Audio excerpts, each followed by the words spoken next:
기자에게 양주를 강권하던 검사는 이를 거부하자 맥주병으로 기자의 정수리를 타격했습니다. 과거 정권을 유지하기 위하여 검찰을 흉기로 휘두르던 정당이 정치인 검찰총장 표에 앞장서고 있는 모습은 철량하기까지 합니다.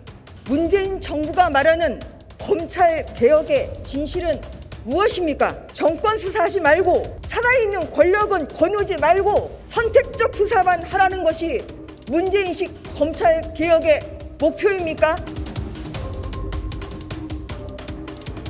문민정부가 탄생하고 하나회의 척결을 통해 우리 정치에 수십 년간 들여왔던 군부의 그림자를 지우기 시작했습니다.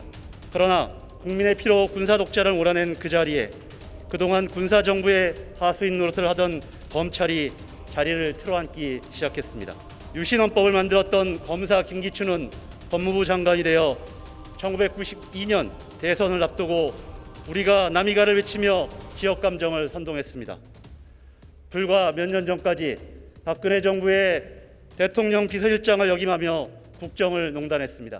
1991년 기자에게 양주를 강권하던 검사는 이를 거부하자 맥주병으로 기자의 정수리를 타격했습니다. 처벌은커녕 후에 박근혜 정부의 민정수석에 오르는 일도 있었습니다. 이 무소불위의 권력을 개혁하기 위해 수사와 기소를 분리하고 공수처를 설치하고자 하는 개혁의 들불이 국민들로부터 터져나온 것은 너무나 당연한 역사입니다. 과거 정권을 유지하기 위하여 검찰을 흉기로 휘두르던 정당이 이제는 검찰 정치와 사법부에 대한 불법 사찰을 옹호하고 사상 최초의 정치인 검찰총장 표에 앞장서고 있는 모습은 철량하기까지 합니다. 국민의힘당 의원님들에게 묻습니다.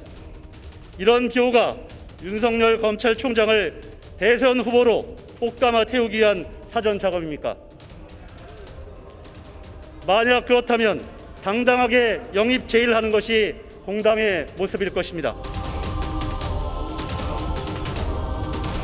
판사, 검사, 변호사 그리고 국민들의 노력으로 대한민국의 법치는 자리를 잡고 발전해 왔습니다. 이러한 법치의 소중한 가치를 추미애 법무부 장관은 눈 깜짝하지 않고 짧은 기간 동안 무너뜨리고 있습니다. 우형만을 이유로 번갯불에 콩 볶듯 검찰총장의 수사 지휘권을 빼앗았습니다.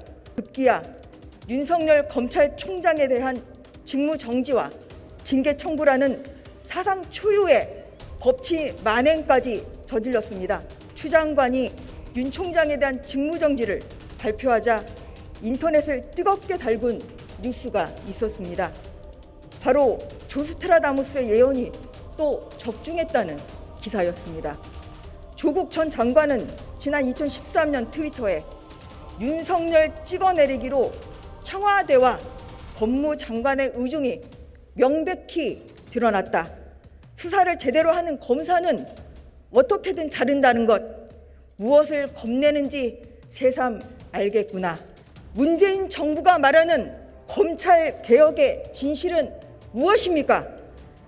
정권 수사하지 말고 살아있는 권력은 거두지 말고 선택적 수사만 하라는 것이 문재인식 검찰 개혁의 목표입니까? 문재인 대통령은 추 장관 뒤에 숨지 말고 국민 앞에 나서길 바랍니다.